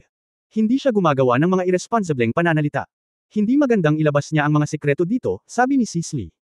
Sa sandaling ito, sa himpapawid, isang malaking gintong ahas ang kumalabit at lumipad pababa, kasama sina Su Qingzo at Shilanyo na nakaupo dito. Sally, na may magic wings na nag-aapoy sa likod niya, sabay na damapo sa tabi niya. Nang makita ang malaking gintong lumilipad na ahas, isang grupo ng mga matatanda ng Escape Alliance ang lubos na namangha. Bagamat hindi na-maximize ni Xiao Jin ang laki ng kanyang katawan, nabigla na sila nito. Anong uri ng ahas ito? Maaaring ito ay ang maalamat na ahas. Ilang matatanda ang nagpalitan ng ilang salita sa mahinang boses, at ang kanilang mga mata ay puno ng interes. Sa oras na ito, si Su Qingzu at ang iba pang bumaba kay Xiao Jin ay talagang nabigla. Walang sinumang umasa na magkakaroon ng ganitong gusali sa gitnang bahagi ng Antarctic na ito. At ang grupo ng mga tao na lumitaw sa harap nila ay nagbigay ng matinding presyon sa kanila, tulad ng mga ninuno ng mga sinaunang Diyos. Ngunit sa sandaling ito, si Su Qingzu at ang iba pang mga kababaihan ay hindi rin makapagpakita ng takot o pagkabalisa, kailangan nilang tiyaking hindi minamaliit upang magkaroon ng kapital na makapag-usap. Lumalabas na ikaw si Su Qingzu, ang bagong may-ari ng Gigu, ang asawa ni Lucifer. Ginamit mo ba ang kapangyarihan ng Heavenly Eye ng Gigu para mahanap ang lugar na ito? Malamig na tanong ni Sisley. Pinigilan ni Su Qingzu ang pagkabalisa sa kanyang puso at mahinahong sinabi, ito dapat ang dakilang elder ng Escape Alliance, ang tahimik na mangkukulam, si Senior Sisley. Tama, ginamit ko ang kapangyarihan ng Heavenly Eye, pero hindi ko intensyon na masaktan. Kung maglakas loob kang suriin kami, nasaktan ka na. Ano ang hindi sinasadya? Hindi nasisiyahang sabi ni Sisley. Sinabi ni Su Qingzu, ang dahilan din nito ay dahil ang Escape Alliance ay dumating upang pukawin muna ang aking asawa, at mula nang umalis siya kasama mo, siya ay nawalan ng ilang sandali. Oh, so, pumunta ka dito para hanapin si Lucifer. Walang pakialam na sinabi ni Sisley, dapat ay nagpaliwanag sa iyo si Lucifer, huwag mong pukawin ang ating Escape Alliance. Alam mo bang naglalaro ka ng apoy? Gusto lang naming malaman kung nasaan si Brother Ye Fan. Nasa itim ba siyang tore na ito?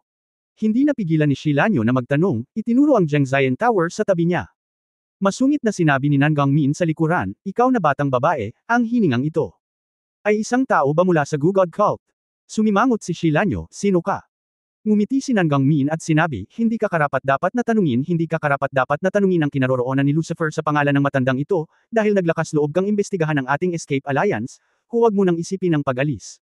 Nagpakita ng lilang liwanag ang mga mata ni Sally Ye, at malamig na sinabi, dahil naglakas loob kaming pumunta.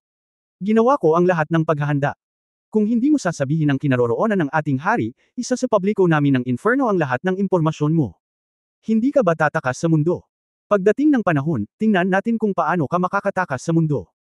Tama, malaking bagay ito. Hayaan mong sabihin ko sa iyo. Kung hindi kayo hinaranggan ni Brother Yefan, pinatay na sana kayong lahat ni Dharma Kingdom. Si Shilanyo ay hindi natatakot sa isang malaking problema, at muli niya itong hinaypa ng kalahating katotohanan. Little girl, sino sa tingin mo ang maaari mong takutin? Sa isa lang sa inyo at 2 Lycans, naglakas loob kang takutin ako dito. Ipaalam sa inyong lahat na haantong kayo sa pagiging walang galang sa Escape Alliance. Nakita niya si Min Chenshio na nag-condense ng isang bola ng White True Essence sa isang kamay, at magsisimula na sana, ngunit pinigilan siya ni Sisley. Sandali. Lumingon si Min Chenshio, Elder, nakagawa na sila ng malaking bawal, hindi mo ito pababayaan, di ba? Elder Min, itong si Su Qingzhou ay may mga mata ng langit, ang 2 pangunahing puwersa ng Xuanming Clan, at Inferno, kung ibubunyag nila ang mga sekreto ng ating Escape Alliance, may malaking mangyayari. Paalala ni Rania. Sumimangot si Min Chenshio at nag-alinlangan sandali. Nagtanong si Sisley, Su Qingzhou, may isang bagay na labis kong ikinakuryos. Bakit ayaw mo pang maghintay, baka? Pagkaraan ng ilang sandali, babalik si Lucifer. Nag-alinlangan si Su Qingzhou at sinabi, dahil may dahilan tayo para maniwala na ang aking asawa ay nasa problema. Paano mo nalaman? Si Su Qingzhou ay nakaramdam ng kaunting peligro sa kanyang puso, ngunit sa kasong ito, siya ay nasa isang dehado. Kung hindi niya susubukan na magsalita, kung talagang gusto niyang gawin ito, maaaring wala siyang pagkakataon. Spiritual Rhinoceros Gu, alam mo ba? Sabi ni Su Qingzhou. Malakas na sinabi ni Nan Gangmin, ano? Si Lucifer ay may Rhinoceros Gu sa kanyang katawan. Alam mo? Tanong ni Shilanyo. Hindi napigilan ni Nan Gangmin na matawa at sinabing, kaya nga. Ikaw demonyong babae, itinanam mo kay Lucifer ang Rhinoceros Gu. Hindi na kaya maramdaman ang Rhinocero, kaya nagmamadali kang hanapin. So ano? Nag-alinlangan si Blue Rain. Tuwang-tuwa si Nan Gangmin, nilingon niya si Sisley at sinabing, Elder. Hindi kayang alisin ng mga lalaki ang mga espiritong Rhinocero ng mag-isa. Kapag namatay ang isang tao, hindi na nila ito mapapansin. Makakabalik tayo ng maaga. Siguradong namatay si Lucifer sa tore na ito. Tapos na. Sa sandaling lumabas ang mga salitang ito, sina Su Qingzhou, Sally Ye, at ang 3 anak na babae ni Shilanyo ay namutla at puno ng hindi makapaniwalang mga mata, na parang wala na sa kanilang katawan. Kabanata 1570 Kasinungalingan. 1590. Iba't iba ang naging reaksyon ni Sisley at ng iba pa nang marinig nila ito. Talaga, si Sisley ay hindi masyadong nagulat, ngunit medyo nagsisi. Ang demonyo. Napabuntong hininga ang bilanggo na si Magnum, akala ko magkakaroon ng pagkakataon ang batang ito na lumabas, ngunit oo, halos kalahating buwan na, at talagang manipis ang pag-asa. Magnum, sa tingin mo talaga makakalabas siya. Hinahanap niya ang sarili niyang kamatayan. Ito rin ang kinahinatnan ng kanyang kayabangan. Naiinis na sabi ni Min Chenshio. Namumula ang mga mata ni Qingzhou, nanginginig ang kanyang maselang katawan, pilit niyang kinokontrol ang kanyang emosyon at sinubukan ang kanyang makakaya na huwag himitiin. Kanya.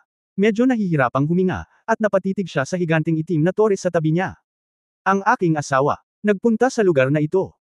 Si Shilanyo ay nagmamadaling pumunta sa bayan ng Immortal Pagoda, naghahanap ng mabuti, gustong malaman kung saan ako makapasok.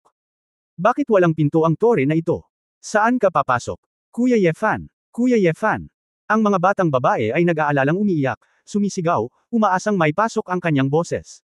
Ang mabahong babae ng Gugod Sect. Lumayo sa Zhengzhien Pagoda. Hindi yan basta-basta mahawakan. Hindi nasisiyahang sinabi ni Nan Gangmin, at pagkatapos ay iwinagayway ang kanyang kamay, at nakita ang isang asul-berdeng True Essence na parang mahabang letigo na humahampas sa kanya.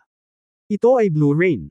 Isang purple-black magic flame ang sumambulat sa gitna, direktang nagwawala sa tunay na diwa. Sally ikaw. Napalingon si Nan Gangmin at ngumisi, ikaw ay isang halong lahi na babaeng demonyo, isang kakaibang nilalang sa mundo ng mga tao, mabuti sana kung hindi ka namin papatayin, paano mo kami tinatrato sa Escape Alliance? May tao. Buksan ang tore na ito at palayain ang aking hari. Sa sandaling ito, nagliwanag ang mga mata ni Sally Ye ng lilang liwanag, at ang presyon ng enerhiya sa kanyang katawan ay patuloy na tumaas. Ang hiningang pinakawalan ng dalagang si South. Pabirong sinabi ni Gangmin, sabi na, si Lucifer ay patay na. Ang pagpasok dito, ito ay isang dead end, siya ay mayabang, siya ay gumagawa ng maraming kasamaan, at ang karma ay wala. Imposible, hindi mamamatay ang hari ko. Ang mga mata ni Xia Liye ay napuno na ng layuning pumatay, handang kumilos. Para sa kanya, kung wala na si Ye Fan, wala siyang pakialam sa buhay o kamatayan. Gayunpaman, sa sandaling ito, isang kamay ang humawak sa kanyang braso mula sa gilid. Sally. Nilingon niya ang kanyang ulo at malamig na tumingin kay Su Qingzhou, anong ginagawa mo? Puno ng sakit ang mga mata ni Su Qingzhou, ngunit iginiit pa rin niya, huwag maging pabigla-bigla. Dahil lang sa hindi naiintindihan ng mga rhinocero ay hindi ito nangangahulugan na kailangan niya.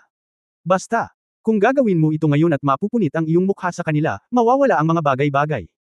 Kung buhay pa siya, tiyak na ayaw niyang makita kang naaksidente. Tiniis ni Sally Yeqiang ang kanyang galit, matapos tingnan ng malalim si Su Qingzhou, sinabi niya, okay. Kung gayon ano ang masasabi mo? Si Su Qingzhou ay humakbang pasulong ng 2 hakbang at tinanong si Sisley, Elder, kahit na sabihin mo na ang aking asawa ay hindi buhay, dapat ay mayroong sanhi at bunga. Ano ang nangyayari sa bagay na ito, saan ang tore na ito, at bakit siya pumasok? Sana makakuha ako ng sagot. Bakit? Nang hindi na hinintay na magsalita si Sisley, sinabi ni Nan Gangmin ng may kawalang hiyaan, Bata, sa tingin mo ba ay nasa iyo ang kapangyarihan ng Gigo at Xuanming clan, para maipagbili ka namin ng harapan? Ang ating Escape Alliance. Ang sikretong binabantayan ng ating Escape Alliance. Ngunit hindi ka kwalipikadong magtanong. Tinanong ko ang dakilang elder, hindi ikaw, mahinang sabi ni Su Qingzhou. Iniunat ni Sisley ang kanyang kamay para pigilan si Nan Gangmin, at sinabing, Su Qingzhou, gaya ng sinabi ni Elder Nangang, hindi ka dapat pumunta rito. Ang sikreto ng ating Escape Alliance ay hindi mo maaaring itanong. Sumilay ang hitsura ng determinasyon kay Su. Ang mga mata ni Qingzhou, dahil ito ang kaso, kung gayon wala akong pagpipilian kundi gamitin ang mga mapagkukunan sa aking mga kamay upang ibunyag ang lahat ng mga lihim ng iyong Escape Alliance. Kabilang ang mga sikreto ng pagpasok at pag-alis sa underground world. Sa sandaling lumabas ang mga salita, ilang elder ng Escape Alliance ang lahat ay naging solemn na. Itong si Lucifer na ito ay talagang nagsabi sa iba sa inyo ng sikretong alam niya. Nan Gangmin reared his teeth. Tinatakot mo kami. Sa tingin mo makakatakas ka sa harap namin. Ngumisi si Min Chenxiu. Su. Sinabi ni Qingzhou, naghanda ako bago ako dumating. Kung hindi tayo babalik sa oras, ang impormasyong mayroon tayo ay ikakalat ng mga mata ng langit. Naturally, si Su Qingzhou ay binubuo. Pansamantala ang mga salitang ito. Walang oras upang ayusin ang mga planong ito, ngunit sa harap ng ganoong sitwasyon, kailangan niyang maghanap ng paraan upang madagdagan ang kapital ng negosasyon. Bata, dapat mong maliitin kaming mga matatanda. Napabuntong hininga si Sisley at napatingin kay Rania sa gilid. Ang mga mata ni Rania ay naging puting liwanag, at pagkatapos ng ilang pagkislap, sinabi niya, nagsisinungaling siya. Su.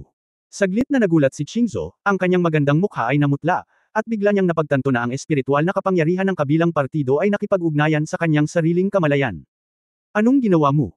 Rania, nakaharap ang ilang mananampalataya na nakagawa ng mali, ngunit tumangging magsisi at magsabi ng totoo, kailangan nilang gamitin ang mata ng mantra, upang ilantad ang mga kasinungalingan. Sally Ye frowning, ipinaliwanag niya kay Su Qingzhou, walang silbi ang magsinungaling sa kanila, nakakabasa ng isip ang babaeng ito. Su. Hindi naisip ni Qingzhou na may ganoong tao sa porma sayon ng kalaban, at natigilan. Haha, what a bluff, nagsisinungaling pala sa atin. Sarcastic na tawa ni Nan Gangmin. Sinabi ni Sisley, okay, dahil nabigo si Lucifer, kung gayon ang usapin ay kailangang matapos. Kayong tatlo ay nakakita ng mga lihim na hindi mo dapat basahin, at marami kang alam na hindi mo dapat malaman. Originally, dapat pinatay ka na. Patay. Ngunit, isinasaalang-alang na ang iyong kamatayan ay magdudulot ng ilang malalaking alon, ang aming Escape Alliance ay maaari lamang baguhin ang iyong memorya dahil sa mabuting kalooban. Rania, gugulo ka. Tumango ang wandering saint na si Rania at humakbang pasulong, you better not resist, otherwise it's hurt. Su. Hindi alam ni na Qingzhou at Shilanyu kung ano ang gagawin. Matatag si Sally Ye tumayo siya sa harap ng 2 babae at sinabing, kunin niyo lahat si Xiaojin at umalis, ako na ang bahala dito. Sally, masyadong marami sila. Nag-aalalang sabi ni Su Qingzhou. Gusto mo bang maging tanga? Napalingon si Sally Ye at malamig na nagtanong. Su. Agad na natigilan sina Qingzhou at Shilanyu. Sa katunayan, tila walang ibang paraan. Kung nanatili silang tatlo, wala nang babalikan para magulat ng balita pero mas malala pa. Su. Hindi maiwasan ni Qingzhou na magsisi na siya ay dumating ng masyadong nagmamadali, ngunit natakot siya sa aksidente ni Ye Fan, kaya hindi niya masyadong inisip iyon sa oras na iyon. It's really over your own power, Sally Ye, sa tingin mo ba ikaw lang ang makakapigil sa akin sa paghihintay? Bumalik si Nan Gangmin kay Sisley at sinabing, Elder, ayaw makipagtulungan ng kabilang partido, para kumilos tayo, tama. Bumantong hininga si Sisley at tumango. Biglang napuno ng saya ang mga mata ni Nan Gangmin, at naging after image. mabilis na nilagpasan si Sally Ye, at dumiretso sa likod ni Xiao Jin. Itong espiritong ahas. Gusto ito ng matanda. Pagtatapos ng kabanatang ito. For more updates, click on the notification bell.